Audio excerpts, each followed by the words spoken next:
একদিকে যখন আমরা দেখতে পাচ্ছি যে এসআইআর এর শুনানি নিয়ে একাধিক অভিযোগ উঠছে এবং এরকম প্রশ্ন তোলা হচ্ছে ভোটারদের তরফে, ছোটখাটো ভুল ত্রুটির জন্য তাদের ডেকে পাঠানো হচ্ছে, আর তারই মধ্যে কেতুগ্রামের যে খবর আপনাদের সামনে তুলে ধরবো যে নিজেই নিজেকে শুনানির নোটিশ ধরালেন কেতুগ্রামের বিএলও, শুনানির নোটিশ দিলেন স্ত্রীকেও, নিজেকে নোটিশ দিলেন ডোমকলের অবৈতনিক প্রাথমিক বিদ্যালয়ের শিক্ষক দেবশঙ্কর চট্টোপাধ্যায়। দেবশঙ্কর বাবু 165 নম্বর বুথের বিএলও। তার দাবি, নির্বাচন কমিশনের সাইটে বাবার পদবিতে বানান ভুল দেখাচ্ছে, তাই জন্যই নোটিশ এসেছে। বিএলও দাবি করেছেন 2002 এর তালিকা অনুযায়ী তার স্ত্রী এবং শ্বশুরের বয়সের মধ্যে 50 বছরের তফাৎ দেখা যাচ্ছে, সেই গরমিলের জন্যই নোটিশ পাঠানো হয়েছে। আজ দুজনকেই শুনানিতে হাজির হতে বলা হয়েছে।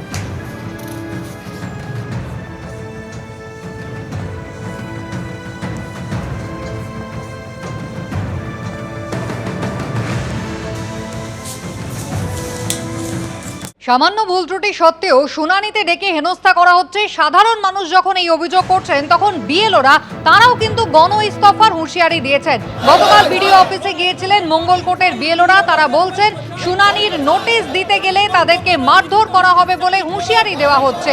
তাদের সমস্যার সমাধান না হলে তারা গণ ইস্তফা দেবেন, এমনই হুঁশিয়ারি দিয়েছেন, ডেপুটেশন দিয়েছেন বিডিওর কাছে।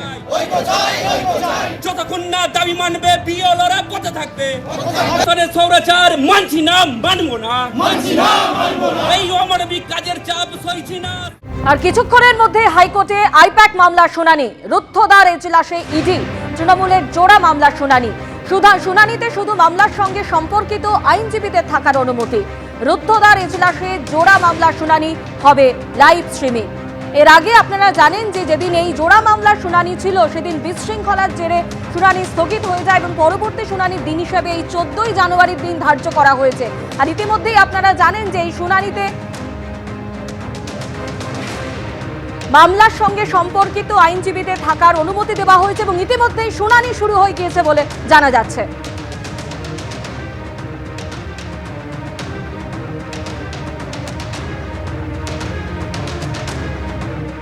আজ ফের হাইকোর্টে ইডির শুনানি।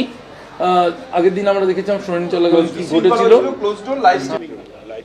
না, সে তো মহামান্য আদালত সেই রায় দিয়েছে, সেটা নিশ্চয়ই পশ্চিমবঙ্গের আইনমন্ত্রী মানবেন, কারণ গতদিন আমরা দেখেছি আইনমন্ত্রী ওখানে বসে সবাইকে প্রভোগ করছিলেন যে চিৎকার চেঁচামেচি করো।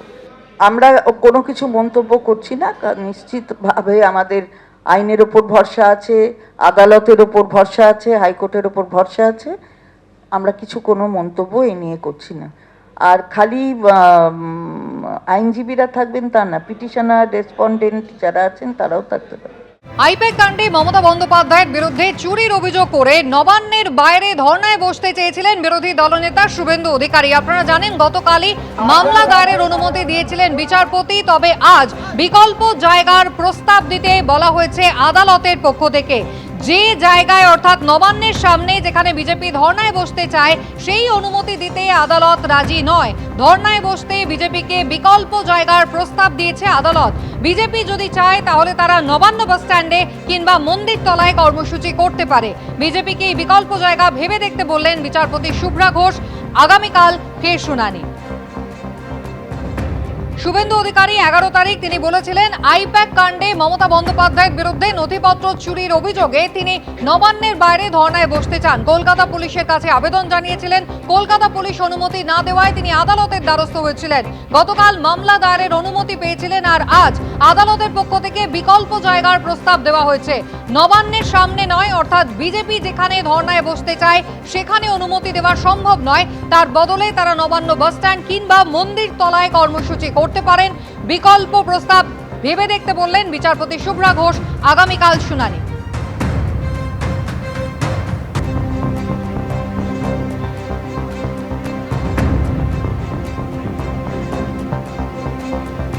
একদিকে যখন আমরা দেখতে পাচ্ছি যে এসআইআর এর শুনানি নিয়ে একাধিক অভিযোগ উঠছে এবং এরকম প্রশ্ন তোলা হচ্ছে ভোটারদের তরফে, ছোটখাটো ভুল ত্রুটির জন্য তাদের ডেকে পাঠানো হচ্ছে, আর তারই মধ্যে কেতুগ্রামের যে খবর আপনাদের সামনে তুলে ধরবো যে নিজেই নিজেকে শুনানির নোটিশ ধরালেন কেতুগ্রামের বিএলও, শুনানির নোটিশ দিলেন স্ত্রীকেও, নিজেকে নোটিশ দিলেন ডোমকলের অবৈতনিক প্রাথমিক বিদ্যালয়ের শিক্ষক দেবশঙ্কর চট্টোপাধ্যায়। দেবশঙ্কর বাবু 165 নম্বর বুথের বিএলও। তার দাবি, নির্বাচন কমিশনের সাইটে বাবার পদবিতে বানান ভুল দেখাচ্ছে, তাই জন্যই নোটিশ এসেছে। বিএলও দাবি করেছেন 2002-এর তালিকা অনুযায়ী তার স্ত্রী এবং শ্বশুরের বয়সের মধ্যে 50 বছরের তফাৎ দেখা যাচ্ছে। সেই গরমিলের জন্যই নোটিশ পাঠানো হয়েছে। আজ দুজনকেই শুনানিতে হাজির হতে বলা হয়েছে।